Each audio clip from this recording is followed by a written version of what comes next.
Hello, willkommen, karibu. Today we are looking into Brickys part 2 of Every Faction Explained. Let's take the dive. Hey all, this is part 2 in a 2-part series on the Warhammer races. If you haven't seen part 1 yet, we do the Imperium of Man. You can check that out in the description, and I would highly recommend you watch that to get context for this episode. If you already have, go ahead and keep on watching. So after an entire episode of nothing but humans, we can now talk about chaos, which involves humans again. Last time we had part 1, it was so enjoyable.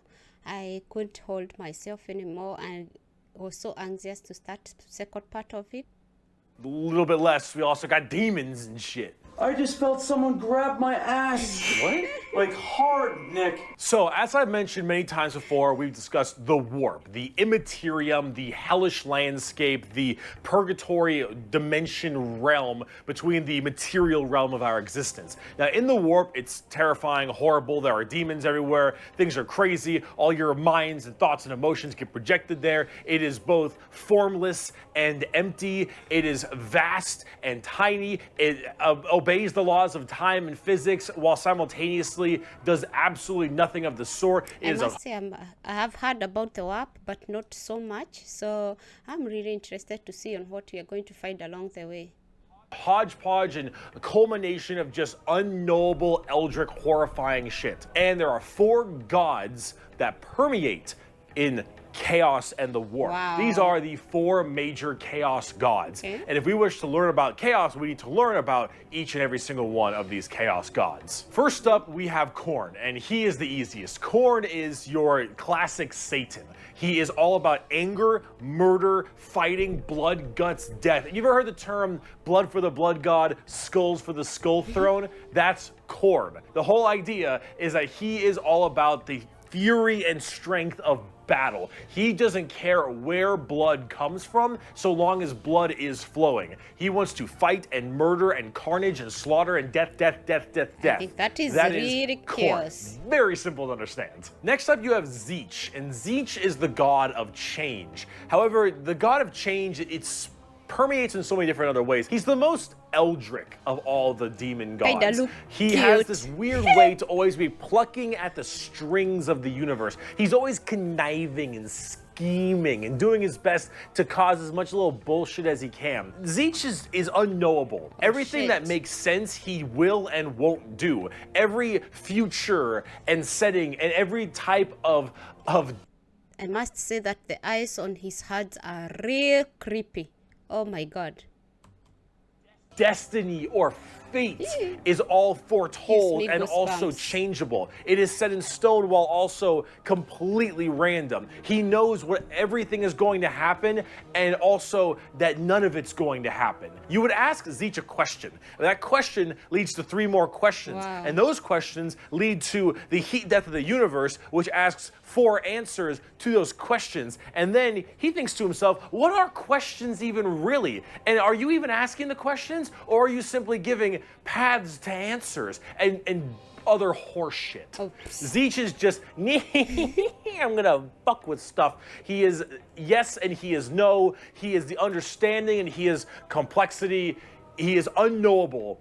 And that's what the God of Change is about. Very bizarre. And he likes birds a lot. I don't know why. Next up, we got Papa That's creepy. Nurgle. Papa Nurgle, he loves you for who you are. Probably not. He will murder you just the same. But Papa Nurgle is about rot, pestilence, death, and decay.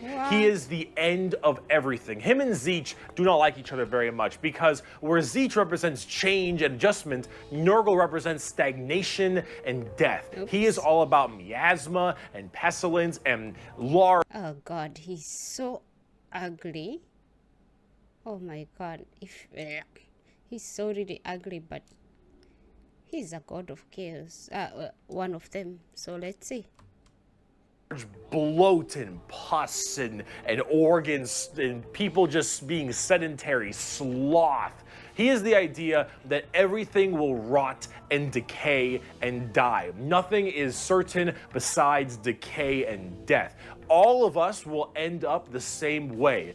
and broken down through just sheer never-ending decomposition. So the joke that Nurgle always loves you is generally because of that, because we all end up the same. We all rot and we all die and wither. That's Nurgle, and he's got a general theme of course, pestilence and different kinds of diseases and sickness and things of that nature. That's generally Nurgle. He's pretty easy to understand as well, and he chonk. Finally, we have the youngest of the Chaos Gods, and that is Slaanesh, also known as the Prince of Pleasure or the God of Unspeakable Excess. Slaanesh is generally referred to with sex, but it's not only sex, it's just that's a good avenue if you want to make stuff. Slaanesh is just the idea of the senses of the body. Guys, we must admit that, you know what I mean, yeah?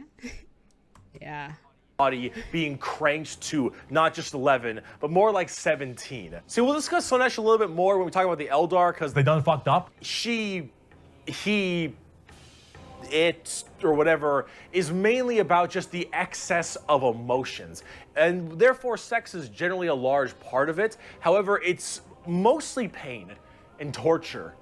Lots of pain, torture, but sometimes sexually related or drug related. Lots of drugs. Lots of drugs. Slaanesh gets off on everything. Extremes in happiness, extremes in sadness, extremes in pain and sadism and masochism. And of course, that goes along with the sex part of it as well. It's generally referred to with sex because of the color scheme, very purple, lots of exposed genitalia. A lot of their models have like exposed nipples and stuff.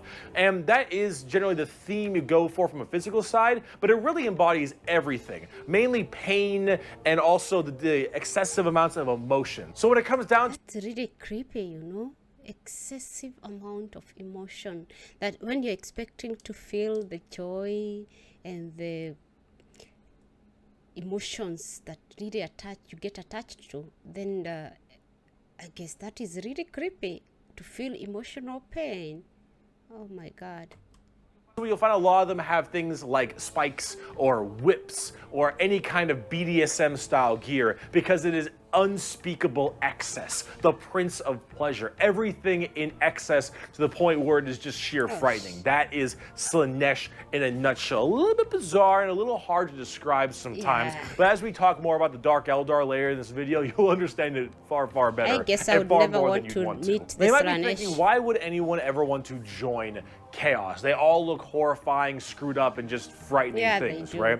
Well, the thing is that, of course, one, your mind is put into the warp and the immaterium, so you can be easily swayed by chaos demons when they get into your head, especially if you're a psyker. Sometimes regiments of the less mentally strong people, whether they be civilians or, say, low-level guardsmen or conscripts, can be easily swayed by this and become chaos cultists and stuff, and they serve their dark gods and whatever god they personally prefer. However, and this might seem strange, chaos in their own right isn't necessarily evil. See, the warp is every manifestation of emotion and being, every soul, everything of existence. Yeah. This includes all the good things. All the different chaos gods have another side to their coin. Khorne might be death, murder, slaughter, slaughter, but he's also got this weird sense of survival of the fittest, trial by combat, and honor. Khorne will never Wow, that is so honorable. lie to you. Khorne will never stab you in the back. Khorne isn't about conniving and scheming. Khorne is about straight up mano-y-mano, you versus me, get in the ring, we're gonna murder each other hard right now. That's really It may not be a good admirable. thing at the end of the day, but it is that other side of the coin. Him and Tzeentch generally don't get along because Tzeentch is that conniving schemer, but he's also about the idea of hope. Where there is change for your predicament. There is change for your problem. The hope of the galaxy, the ability to bend the world to your will, the idea that your fate is not set in stone, but in reality that you control your own destiny and can control it whenever you want, the changer of ways. That is Tzeentch. And of course, Tzeentch and Nurgle hate each other because while Nurgle does represent stagnation, death, and decay, he also represents finality and ending. The fact that you can be mentally at peace knowing that you will end and how you will end. Fear of the unknown, fear of change is not present with Nurgle. With Nurgle, I think with Nurgle, I did find him disgusting, you know? Even if he's a representation of stagnation. He really has a disturbing look, and the fact that he can cause pestilence, I really find that really disgusting.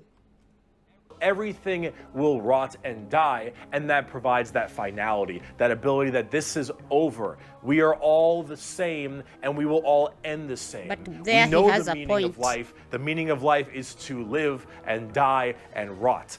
And with that, it brings peace of mind. Slaanesh is a lot more simple. While they are the excess of emotion, they are also the representation of emotion. Slaanesh embodies happiness. Slaanesh embodies excitement and joy and pleasure, not only in the sense of the physical, you know, bam style of pleasure, but also everything else like food and drink and air on your cheek and sunlight, the feeling, emotion and feeling. All of that is also represented with Slaanesh. I had heard about Slaanesh and her emotional part of the sexual part, but I had not heard the part of the food. She gives in excess, you know, that's new for me. So you have to ask, why are they always represented as super evil skulls and spikes on everything and want to murder everybody? I don't really got an answer for you on that one. My assumption is that because mentally humans may think worse thoughts even if we don't act on them, and therefore they're projected in the warp more. That one's a little bit weird. I don't know. This is me spitballing right now, but I don't know. You need a super bad guy. You already got the Imperium of Man. You need somebody to be a little bit worse than them. So you got demons. Honestly, who cares? I just want to buy like a bird magician. Look at him. Ew. So cool. So Yeah. combining all this together, on the tabletop, Chaos Demons are generally very melee-based. They run in, go really hard. You have lots of summoning and conjuring, tons of spells. Generally a little bit frail, but they have special saves to make them a little bit stronger. You've got giant demons and smaller demons. You got hordes of little boys and tons of big guys. Demons are as they seem. Demons. Nurgle is slow, Khorne is super scary in melee, you've got Tzeentch who are far more into psychers and spellcasting, and then Slaanesh who is all melee, really fast but squishy, but in lots of hordes of tons of melee and pain damage, of course. So overall, the demons are a huge part of 40k and a massive threat to almost every single faction with the exception of a couple. However, the big part about demons is also transferred into the other 9 Primarchs we didn't talk about, which are the Chaos Space Marines. Oh, wow. That was a wholesome lot of hearing. I think I will need to read more about them and get to know more. That was short, but I get some interest in knowing more exactly what they do in the warp. So Horse and all of his boys, all of them in the Primarchs, they have all also become Chaos Boys, and they all have their own special Chaos Legions, specializing in so many different things, just like the Adeptus Astartes, the Angels of Death, the regular Space Marines. Chaos Space Marines aren't a whole lot different than the regular Space Marines. They have the same armor, generally the same training and toughness. They just specialize in different kinds of things. And also a lot of the Primarchs have ascended into greater is it greater demons? They're demon Primarchs at this point. Gigantic, horrifying man-demon hybrids that are pretty awesome, if I'm gonna be honest. They look really cool. But them and their associated legions that they are a part of are all kind of going out there and causing a large ruckus for everyone else. Considering the raw strength and firepower of a legion of Space Marines, imagine that entire legion just converting to chaos and immediately fighting you. It's generally pretty horrifying. Oh, you don't want There's to a lot meet of them, so I something gotta like write that. them down. But you've got the Emperor's Children with Primarch Fulgrim, loyal to Slaanesh. These people, they are some messed up people. They're just sensory overload, tons of drugs, tons of torture. And I think Fulgrim is a demon Primarch right now. And oh God, I am terrified to see what that man looks like. At least I must say that in this, I'm so new to it that I want to hear more and more and more every minute. on the tabletop because the Emperor's children are not good people. You've got the Iron Warriors, which are kind of like opposite of the Imperial Fists, with Primarch Perturabo, I believe is his name. They're Chaos Undivided. They just kind of serve Chaos in a general aspect instead of choosing one of the four. But the Iron Warriors are big on the siege and fortification, and they're basically entirely against the Imperial Fists and a major rival. Perturabo, I believe, is also still alive, and I'm also very interested to see what he looks like, because Demon Primarchs are badass. You've got the Night Lords with Primarch Conrad Kurz. Conrad Kurz is dead, which is good because he's a sick fuck. But the Night Lords are generally about terrorizing people and terrorism. They're generally about fear, and rightly so. You've got the World Eaters with Primarch Angron, still alive, also excited to see. Angron, if you think you've known an angry person, Angron is the angriest son of a bitch you will ever know. Angron removed parts of his brain that didn't make him angry, so he could be angrier. Angron, fucker's mad. You've got I think he derives his name from whatever character that he has, Angron, from anger. Death Guard with Primarch Mortarion. They actually have their own special codex and their own major army on the tabletop. Mortarion himself is actually one of the models, and look at him. Look at him. It's so cool looking. Yeah. Of course, Cool. Nurgle based, obviously. So very slow, but very tanky. You've got the Word Bearers with Primarch Lorgar. Lorgar is, I believe, still alive. I don't know what's up with him at the current moment, but the Word Bearers are generally the people who caused all the major problems in the beginning. Oh, no. At least I blame them for it. They're little assholes. You got the Black Legion with Primarch Horus. Get fucked, nerds. You've got the Alpha Legion with Primarch Alfarius Omegon. Chaos, I think. And then finally, you've got the Thousand Sons with Primarch Magnus the Wow, Nerd. The Thousand Sons also have their own book, just like the Death Guard. Magnus is also a tabletop model. He looks super cool, as you can tell. And they're Wow, they are really cool. all super heavily Psyker and kind of Egyptian themed. They look pretty neat. Yeah. But overall, with all of these Chaos Space Marine factions, you can play as a lot of different ones, but the main ones that you can really work at are standard Space Marines, Chaos Space Marines, as well as the Death Guard and Thousand Sons, as they are the most fleshed out, especially on the tabletop at least. See this right here? This is a really good way to describe the Chaos Space Marines. What the thick-headed fools with their broken corpse of an emperor fail to understand is that not only can they never defeat us, but they cannot hide or flee or shield themselves from the triumph of chaos. Wow. They are finite and we are unbound, undivided. They must not err, or they shall fall to heresy. All who fall join our cause. Every imperial fool who dares to open his eyes is a willing recruit. They strive merely to hold back our fury and might, and it consumes them. Thus, you can see chaos is inevitable. We lurk not only beyond their grasp and at their gates, we lurk within the darkness of their souls, on the tip of their tongues, in their tortured dreams. We are them, but freed from the shackles of ignorance. We are them, grown strong, evolved. We are them, but so much more. You don't even want to open your eyes, because when you open your eyes, oh, you're doomed to fail. You have to join them. You are a willing volunteer to them. I find that cool. As hardcore as that quote is, the saddest part is they're mostly right.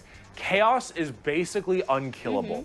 You could probably get rid of Space Marines, a decent amount, the Chaos Space Marines that is, but every soul that dies goes to the warp. Whoa. Every Chaos soul will end up back in the warp. And depending on how hard you killed them, they will come back at some point. Every demon you banish will return at some That's really creepy. That's really sad. Meaning they're not really dead. It's like they go there for innovation, you know?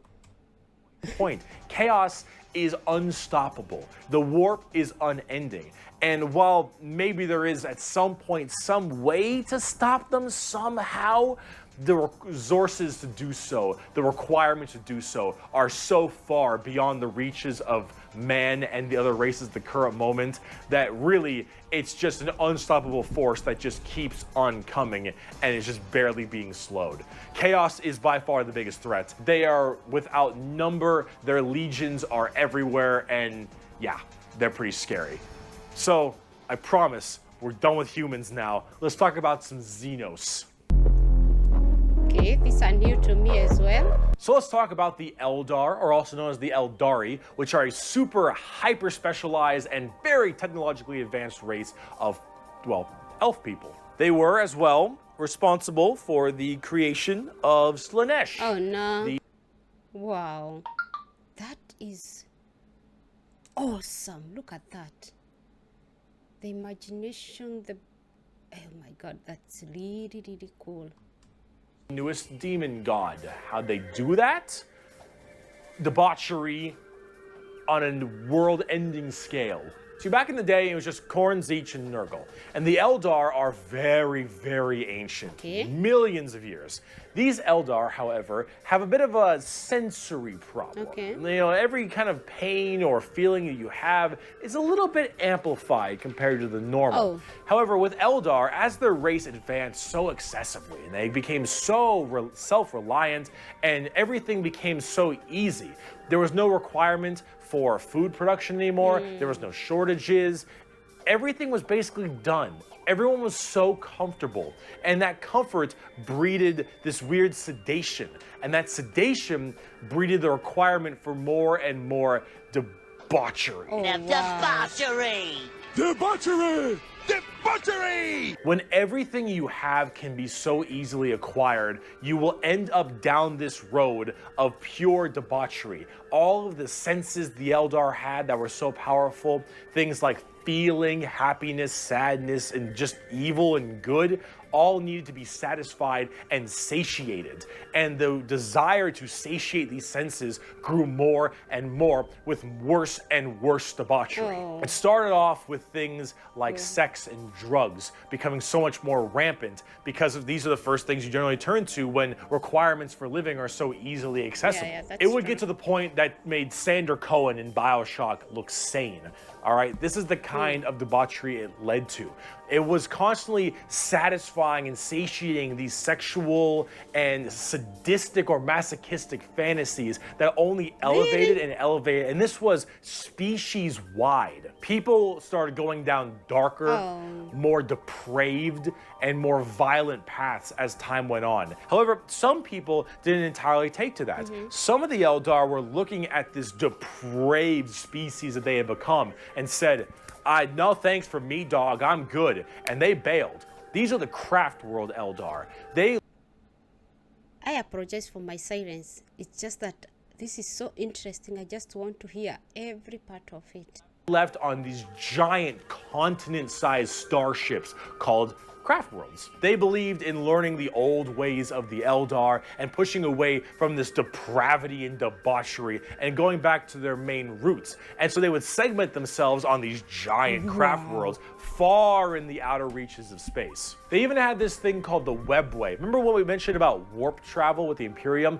Well, the Eldar had something way safer called a Webway. And the Eldar Webway is actually like a pocket dimension kind of thing. And in that pocket dimension, there were also more horrible, depraved groups and clans that would spend their time in there.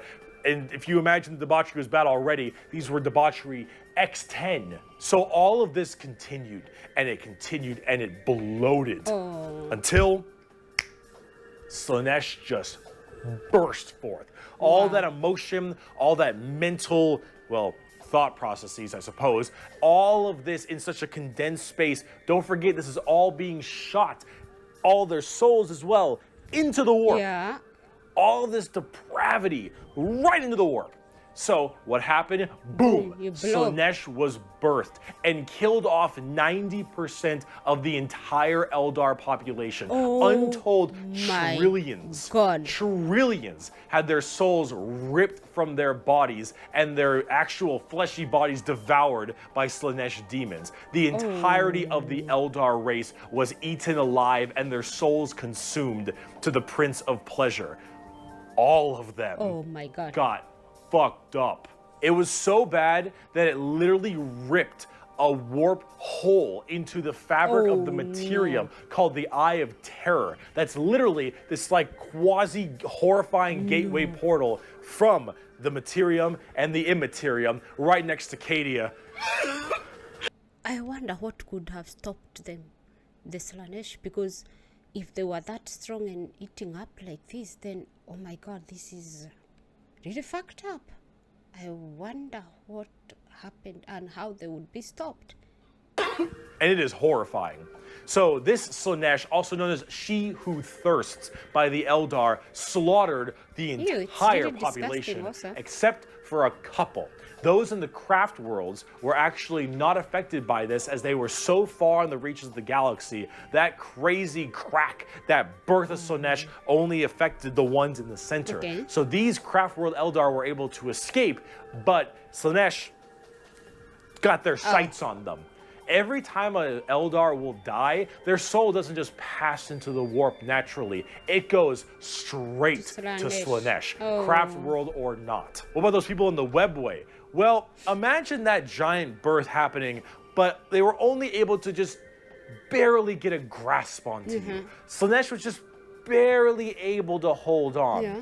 These people are the Dark Eldar, or also known as the Drukhari. The Eldar population right now is so massively small. It is minuscule compared to any of the other most of the other populations in the universe. The Eldar are consistently having issues trying to get their population up, because as their souls are constantly being hungered by from Slanesh, they realize their entire species is doomed.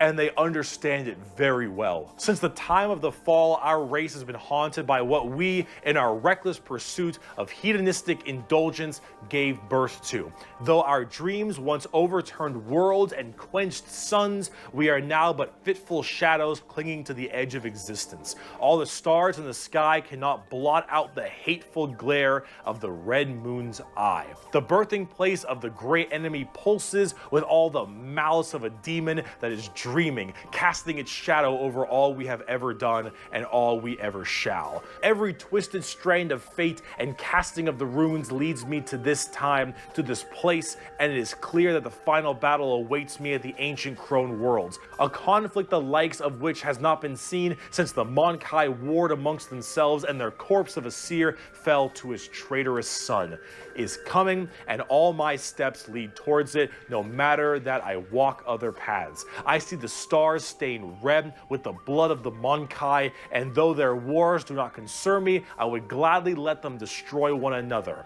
I know that to avoid this fight is to condemn my race to inevitable doom, and though all I see is darkness, I know that I will not flinch from my destiny. Wow. And now let's talk about cute plastic models. Bro, I'm straight up not having a good time.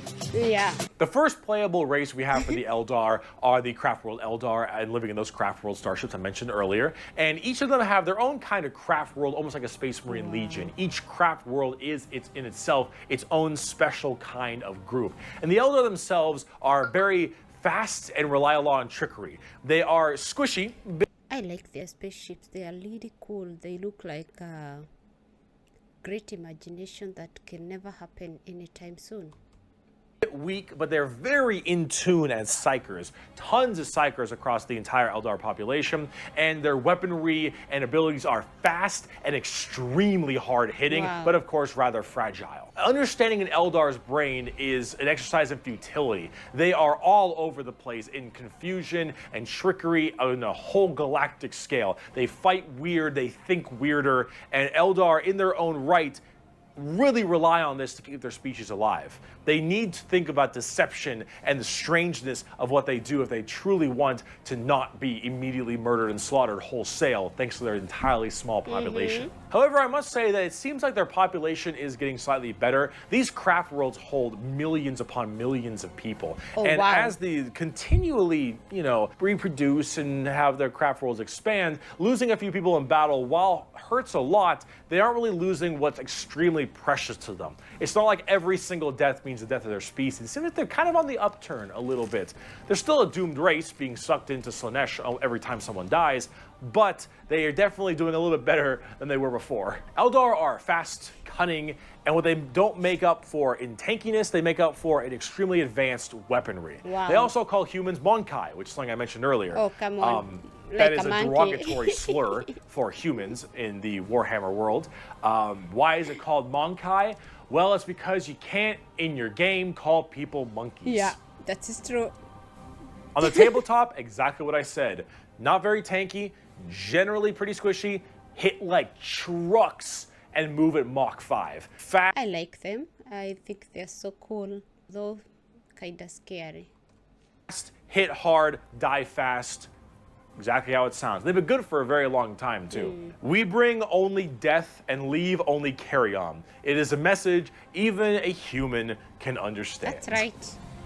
Eldar. So, Drukhari. Let's talk about the Dark Eldar. On today's episode of How Fucked Up Is Fucked Up. Scary.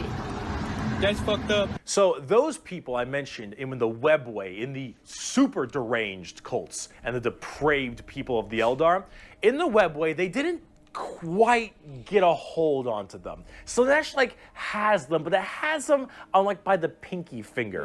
And they're slowly being consumed by Slanesh, but they found out they can stave her off by doing Slanesh things. The Dark Eldar are by far the worst, most horrifying, disgusting, depraved, and brutal race in all of Warhammer 40k. Oh, wow. These are entirely a group of people whose full purpose to save their species from extinction, to go into planets, raid them, and take as many slaves as they possibly can to torture them for 1, 5, 10, 20, a million years. Wait. Up to 20 million years torture? Oh my god. That is unspeakable.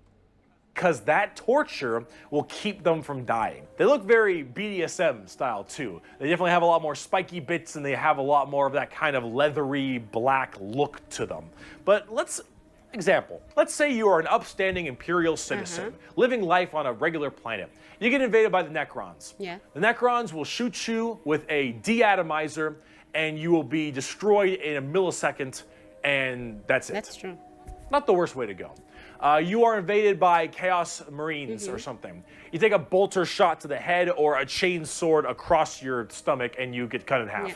Painful, but not the worst. The Orcs arrive. They beat you to death. Hurts, but, you know, whatever. Tyranids, they eat you alive. It's pretty rough.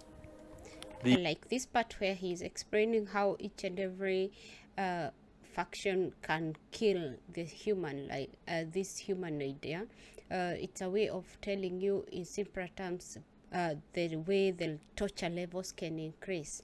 I believe it's cool to understand more. The Dark Eldar. The Dark Eldar.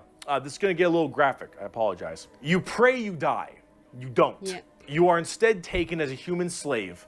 Your life will be endless work and agony. Oh, God. 24/7. No. They will make sure you can't not die, as your pain satisfies them. Sure. They will hook you up to all manner of torture devices. They will inject pain-based like stimuli drugs directly into your nervous system. They will slowly run razor blades across your skin. They will fillet you and just pull out your teeth and your fingernails one by one. They will remove your appendages and your skin and wait for it to grow back so they can do it again. No. They will murder and torture and use the R word, it rhymes with grape, your entire family in front of you and do the exact same thing to them. Oh, no. You yourself will also be rhymes with grape anywhere and everywhere possible. And this will occur for 20 years until you are no longer satisfying to them. And then you will be contorted, crushed, and twisted into some form of trophy. What? A fleshy trophy, or a ring, or a couch, or a TV stand, or perhaps a wonderful hat, while you are, of course, still alive and breathing. No. And you will become a moaning, fleshy trophy for eternity. I find that being ruthless, but And funny that also. is what happens when you are taken by the Dark Eldar. They are the most depraved, most horrifying race in all of 40k. They look the part, and they do it so they all don't die. They are literally forced to do this, because if they don't, Slanesh's grip will get harder, and they will have their souls pulled away. So long as they keep doing this, Slanesh is like, "You're doing good, man.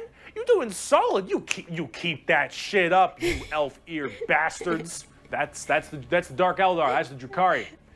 They are horrible. On the tabletop, they're actually kind of like Eldar, but more extreme. They are even squishier than the Eldar, but they hit generally even harder. Fast attacks, skirmishers, really quick, speedy, like get around them, do a lot of damage, get away kind of stuff. That's most of the Dark Eldar. Since I'm learning how to play, I think I'm going to include some of this in my list so that I can squish maybe someone out of the game. Look up the definition of grim dark in a dictionary. You'll find a picture of the Dark Eldar and Sev from Republic Commando. A quote from Mr. Vecht. We are the lords of despair, masters of terror. Dread and agony are our meat and wine, and they are plentiful indeed. Did you hear that? Oh my god. These are just the lords of despair, I think. And terror. Oh god, this is unspeakable. Dark Eldar. Let's talk about the Harlequins. Clowns. What's the matter, Andy? Don't you want to have some fun? The Harlequins are a bizarre race of Eldar. They're demonic clown performers. They're like a weird mix of Sander Cohen from BioShock and Jin from League of Legends, but in a more clown theme. They're artists of death and perfecters of their craft. They do not belong to craft worlds or any of the weird Drukhari people. They guard something called the Black Library, which is this giant tome of never-ending knowledge deep in the heart of the Eldar webway, and also guarded by their god named Kegorok, I believe is how you pronounce his name. He is the laughing god, but it's the Eldar's laughing god, and these are the Harlequins, the Harlequin clowns. These are just look at him. The laughing god. It really looks funny and also scary. When a laughing god is laughing, be very scared. Run. Eldar clowns, okay? So imagine the things that an Eldar, these depraved individuals, would find funny. And this is the god of that. It's a horror clown. These are gods of horror for us normal people. For them, they're like, oh, it's so funny. They're all dying horribly. Honk, honk. They're very bizarre and difficult to describe. They've escaped the ruinous powers of Slaanesh somehow, but their main thing is guarding that Black Library. And the Harlequins just... They're demon clown performers. They're barely any models on the tabletop. They're good in melee. They're demon clowns. I'm not sure. I got a quote. It is too easy for an Eldar to embrace the obscene virtues of chaos, for Slaanesh is nothing more than a manifestation of the Eldar mind in its most wild and unconstrained form. Human morality is meaningless to the Eldar, and to the dark side of the Eldar mind, all life is to be expended at a whim. Cruelty and generosity are but the impulse of a moment. Beauty and sensuality are virtues that can be expressed in bloodshed just as easily as in song. To an unfettered Eldar mind, there is neither sanity nor madness, but merely a wave of perfect existence fulfilled by its own savage momentum. They're very strange. Very the Harlequins, strange. Drukhari, And also Eldar, savage, they are an anomaly that make humans seem completely easy to understand in comparison. They range from rekindling their civilization to horrifying murder and also clowns. They're all over the place, but honestly, they represent quite well and are rather interesting, especially with the whole Slaanesh murdering everyone bit. So That was really interesting. Eldar. Really Now, interesting. Bugs. Mom, they following me, Mom. They're following. I have heard about the Tyranids from my husband on several occasions. But let's see what they are all about from Bricky. The bugs. The Tyranids. Now, you want to talk something a lot more fun, a little more simple than all this crazy Eldar shenanigans? Let's talk the Tyranids. They're bugs. Do they look like Zerg? Hell yeah, they look like Zerg. You want to know why they look like Zerg? Because they were actually supposed to be what Zerg were. Apparently StarCraft was supposed to be a 40k game in the beginning, hence why they look so much like Eldar, Zerg, and the Imperium of Man. Like, kind of Space Marine-y, those Marines, huh? Yeah. They look a little bit Space Marine-y to me. Maybe. I don't know. You really fucked up on that one, Games Workshop, didn't ya? Yeah. Tyranids are a giant infestation of unfathomable proportions. These are giant, extremely bio-advanced hive mind organisms that are basically all about absorbing as much biomass as they possibly can to evolve and mutate to be extremely potent and powerful and kill and eat anything in their path. They are probably the least evil faction in all of 40k because all they want to do is eat shit. They want to omnom. You know, they are really cool. All they want to do is just eat, not kill, not destroy, eat. And you know, in killing, you eat, and when in eating, you kill. So, Nom the entire galaxy. They hangry and we food. Also, this Tyranid hive mind has a presence in the warp. In fact, Tyranids in their own right have a massive presence in the warp. They have a thing called the shadow in the warp specifically, where when they are coming in to invade a planet, they have this weird ability to kind of cut off the warp on all the psychers on that planet. And how do you get help across the stars? Well, you need the warp because you need that for interstellar travel. So with people unable to call for help from the Tyranids, these are just easy pickings. And an entire giant Tyranid hive fleet comes out of orbit and just will massacre, absorbing all that biomass and turning them and all of their other Tyranids into even more advanced monsters. They come in so many varieties too, all based on what is important. Tiny little ripper swarms for scouting and having little dudes eat people up, to the Hormigons, Termagants, and Gene Stealers, all the way to the Hive Guard and the I guess no one and the wanna Swarm meet with Lord, them. to Hive Tyrants and their giant battle fleets, and even something as crazy as the Hierophant Bio. oh, that's a huge one. You don't want to come across one of them because, oh, how do you even escape? And either way, you don't even have a chance of calling for help. Titan. The Tyranids come in all forms and sizes depending on what they require. They are extremely good at anti-biological weaponry. There is no way you can plague them or blight them. They have extremely strong armor, carapaces and such.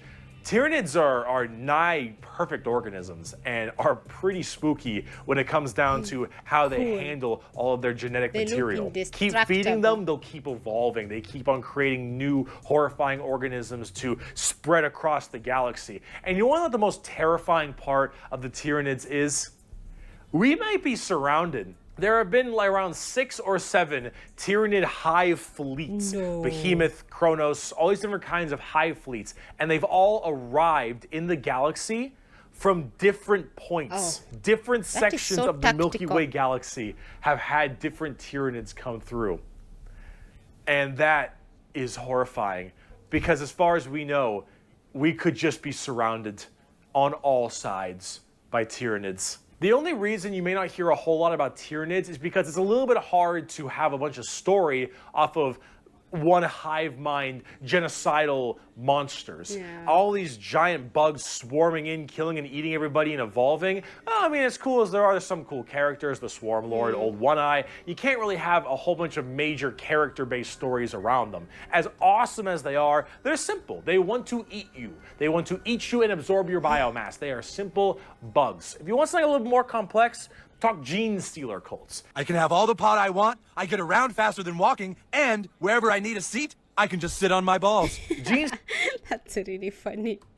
Stealer cults are a special brand of Tyranid that can slowly infect themselves into different kinds of society. And by infecting them, they can rise up to where they all pray and believe in these regular humans, pray and believe into their Tyranid hive mind gods.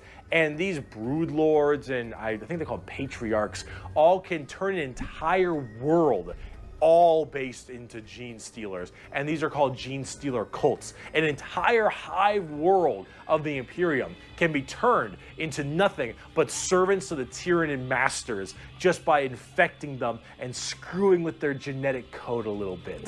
They also have this cool like Mad Max look, which is really neat. They are definitely one of the bigger threats to the Imperium besides Chaos. I keep saying biggest threat to the Imperium. They're up there though, because you, dingus, stepped on a bug in middle school.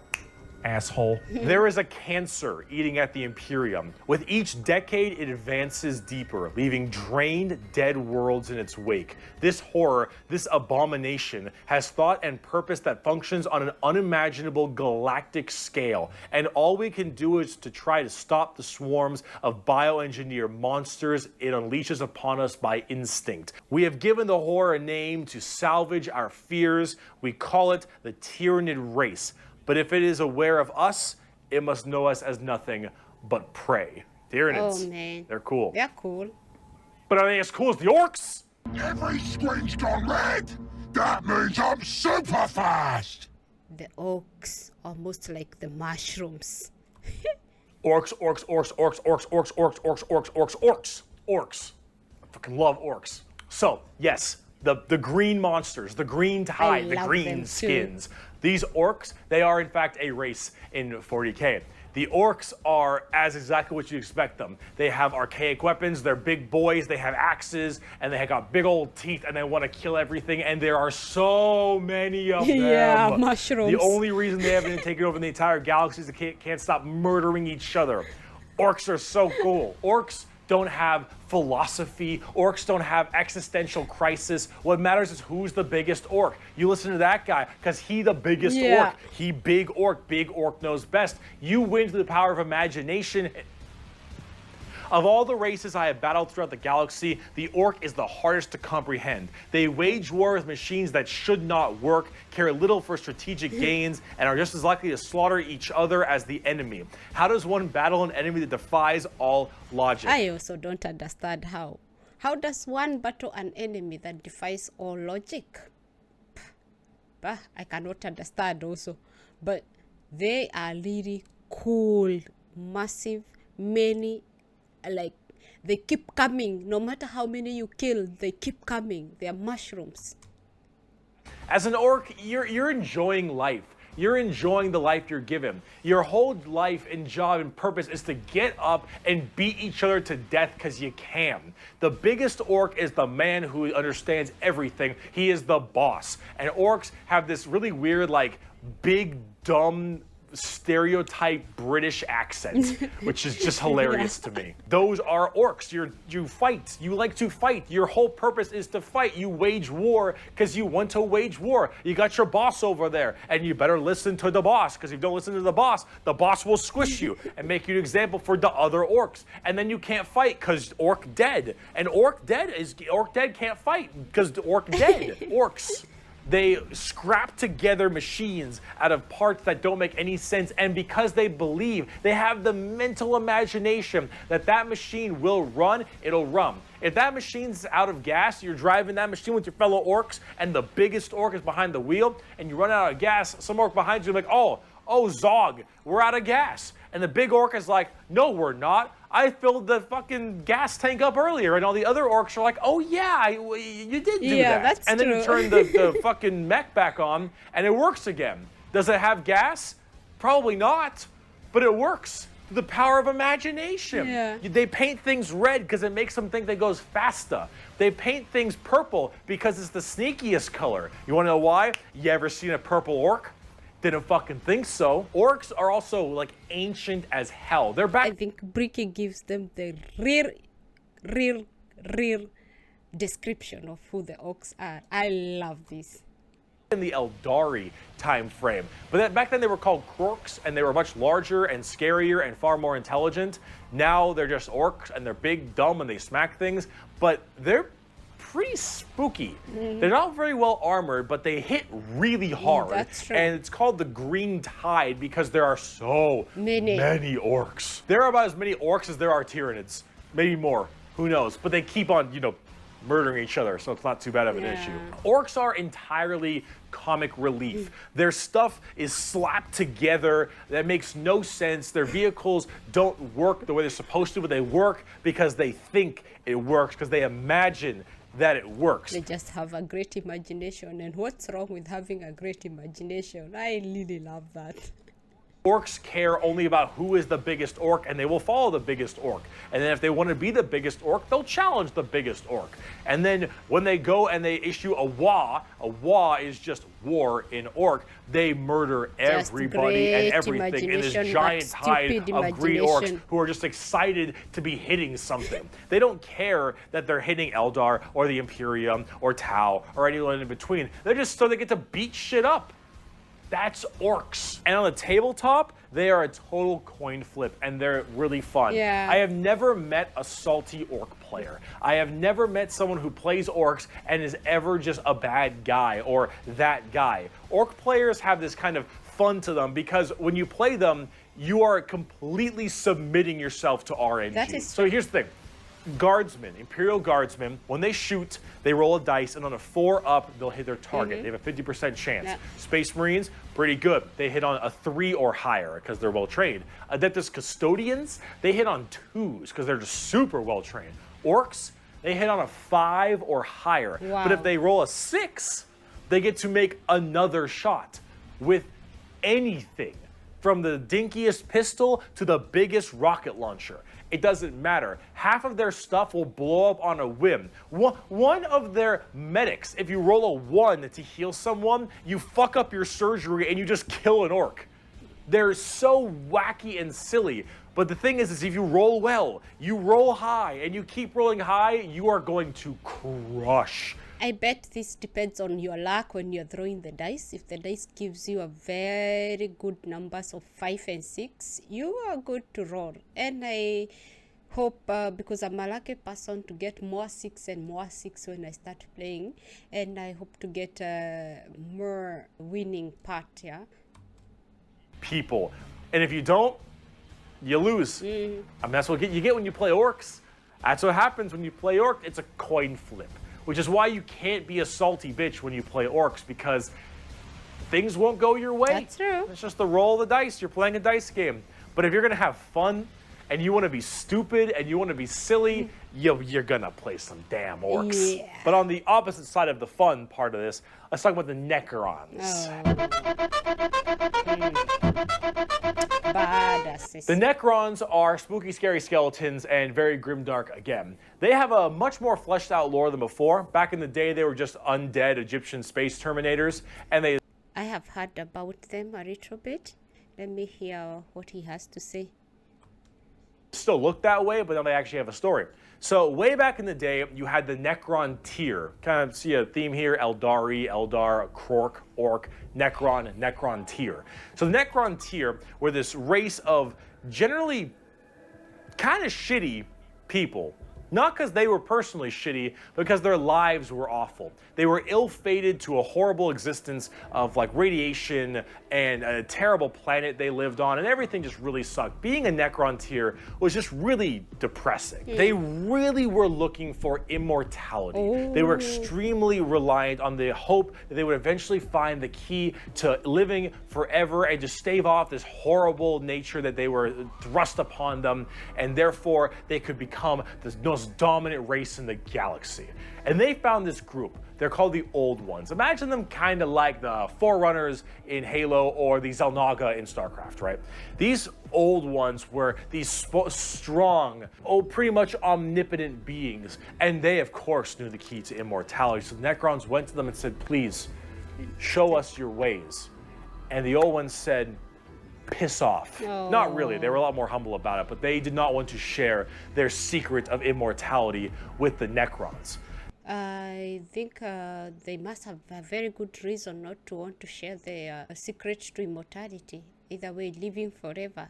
Who wouldn't want that? The Necrons, of course, took this very well and waged war with them, kind of under this united banner. The Necron different dynasties didn't really like each other, but under this one man, the Silent King, he thought the best way to unite his race was to do this giant war with the Old Ones out of spite for them keeping the secret of immortality to them. This was known as the War in Heaven, and this is actually like a multi-stage war, because during this war in heaven, they discovered the Star Gods, a whole new race of people known as the Catan, or the Catan. Oh, I didn't know about the war in heaven.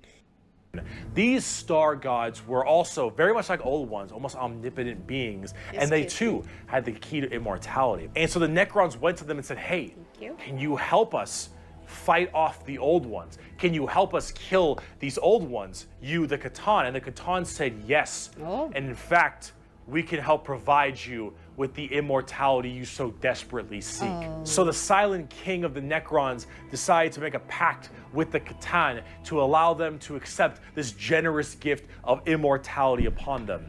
But this, of course, had been a I guess there must have been a cost for this. Otherwise, why would they be so willing to help? They must have had a catch for something. horrendous trap, and the Necrons were dragged in chains to this biotransference where their flesh was stripped from them, replaced with nothing but a metal hollow shell, as their souls were ripped from their body and fed to the Catan. And the Catan fattened up. They got chonk on the souls of the Necrons. As this was their plan all along, they consumed the flesh and souls of the Necron tier and turned them all into unwilling robotic slaves just to serve their will. And that was the catch there. I didn't see that coming. I did see it coming, but I didn't see it from that perspective of them consuming them. I thought maybe they would do something else. Oh my god, that's them with their newfounded Necron army, they pointed their guns at the old ones, and the Catan continued their domination of the stars and their genocide, complete and full genocide of these old ones. The old ones did their best to stave it off. They even created other races, the Eldari and the Orcs, to try to fight off the horrifying Necron army and the Catan above them. But there was absolutely no possible chance for them. And the old ones were absolutely extinguished across the galaxy. Their entire race completely removed. Full-on 100% genocide. However, during all this, the Catan, so just infatuated with their victory, started fighting each other for fun, for sport, and for small differences, doesn't matter. The Catan, with these overpowered people, they're going to eventually hit each other at some point. And as they that was a lesson well learned on greed for power. I think humanity should learn from this, because you have some greed for power, at some point it can turn back to you and you lose even what you already have. and just menially fighting each other, the Eldari and the Orcs actually started pushing on the Catan's borders a little bit, giving them a little bit of a run for their money. And as this continued, this is when the Silent King, who retained his consciousness, decided to leap into action and start a full-scale revolt against their Catan masters. And this revolt was bloody, as the entire Necron army was surged off to destroy these star gods. They were able to, just after suffering horrendous losses, were able to turn the tide of the war. And they took these Catan and they blasted them, because as these star gods are unkillable, they were able to break them into thousands of shards and entrap them in giant stasis vaults to now actually be slaves to the Necrons. Wow. And with the Necrons having the entirety of their old gods enslaved to them, they realized that soon their race was about to be attacked by the overcoming new races, the Eldari and the Krorks. And so what they did is they retreated into giant stasis tombs in order to preserve their energy and their strength for when one day they would be reawakened and they would be able to rule the galaxy that was rightfully theirs. And then some dingus Adeptus Mechanicus guy diddled with a green console, and now the Necrons are back and they see all these primitive races on their lawns, so cool. And they think, get the fuck off of it. The Necrons are back, super advanced, and they are here to reclaim the galaxy that they so rightfully believe is theirs. Now, at tabletop, they're a lot like that. That's Tons of interesting. undead Egyptian skeleton robots that when they die, they just get right back up because they keep on reanimating. Hard to kill, tons of crazy stuff. You can use the Catan themselves as units to fight with. It's pretty cool. The Necrons are one of the three major events in 40k. Okay. The Horus Heresy, the Fall of the Eldar, and the I think when you're having it on tabletop, you want to have a combination of this because they are unkillable. They keep coming back. Awakening of the Necrons are all pretty substantial events, and the Necrons themselves are pretty dang cool as well. Here's a good quote from a wonderful Dawn of War game. Lucky creatures, as long last you have found the tranquility of death. I was like you once, clinging to life and blind to the truth. When I uncovered the truth, I too shuddered and paled with fear. Deep in these catacombs, I was remade. Here, my brethren slumbered for eons while the living grew like weed. My Lord knew this day would come. He had plans for us all. We would purge this world once more. So come, poor victims of life. We will grant you tranquility in these crypts. Kronos will be a tomb world once more. That's Necrons awesome. are also pretty smug. Trazen the Infinite especially, a little dickhead. But speaking of dickheads, last race, let's talk the Tau. We made a fucking walkie. The exact formation of the Tau Empire is not entirely understood. However, a long time ago, many thousands of years ago, in the 40k world that is, These are new to me a little bit. Let me hear what he has to say. some Imperial navigation vessels were going around through different areas, and they saw a primitive race, blue people, smacking each other with sticks and stones. They thought, nah, dumb Xenos race, who gives a shit, and they bailed. Then this giant warp storm occurred right in that major area, unable to be breached. Then, once that warp storm 6,000 years later subsided, hello, those little sticks. Well, they decided to actually have no war of any kind and all just unite together under one flag of the Tau Empire. And now they have gigantic starships and Gundam robots and lasers and railguns and mechs, and they are here to ruin your day for the greater good. That is generally the Tau Empire. They have this kind of feeling of this homogenous group. All species can go underneath the banner of the greater good. The greater good is their idea of the fundamental increase and help of all. In fact, they are most likely the most like the Covenant in Halo, where they have the overarching prophets, being the ethereals, who are actually... Excuse my silence, but I'm really interested in learning more of this. Kind of dicks and like to pull at strings a little bit, but then you have all these different races directly underneath them, and they all work together in this big group as this large, foreboding race that tries to spread their weirdly pseudo-religious influence across the galaxy. The alien is not intrinsically evil. Do not hate him. Pity him, his ignorance. Seek to understand his differences and equate him with his inadequacies. Only then will he accept his place in the greater good. That is very easily said and very easy for anyone to understand. That is generally the Tau. And if you're kind of wondering like what their mainly big shtick is, well, they're all about big robots and mechs. They have laser rifles and rail guns. They got giant mechs with tons of missile pods and heavy rail rifles and rail guns and burst cannons and ion accelerators and void shields and all this stuff. And that is generally what the Tau's all about. But you're probably thinking, Bricky, this doesn't sound that evil. Yeah. This doesn't sound very grim, dark Warhammer. And you'd be right. The Tau Empire really don't have that much of a horrifying, grim, dark style like everybody else. They're much Wow, that is cool. That's not chaos almost. more younger, new age thing. In fact, they're probably a lot less evil and a lot even better than they are now back in the day, because they liked having like that good guy faction. But a lot of us who really like the dark, depressing style of Warhammer didn't really like it that much. So, see, the Tau get a lot of hate, and a lot of that hate isn't necessarily unjustified. It's mainly from a tabletop perspective, but as you can see from all the visuals I've shown you recently, they don't really fit in the 40k universe very well. They lack that super dark, dramatic, kind of high gothic level the Imperium has. They don't have the weird kind of like grungy stuff that Chaos... They do not drain your adrenaline into fighting, into the chaos, into the dark, you know, because this is all Warhammer is about. So they kind of feel less as compared to others, especially on tabletop.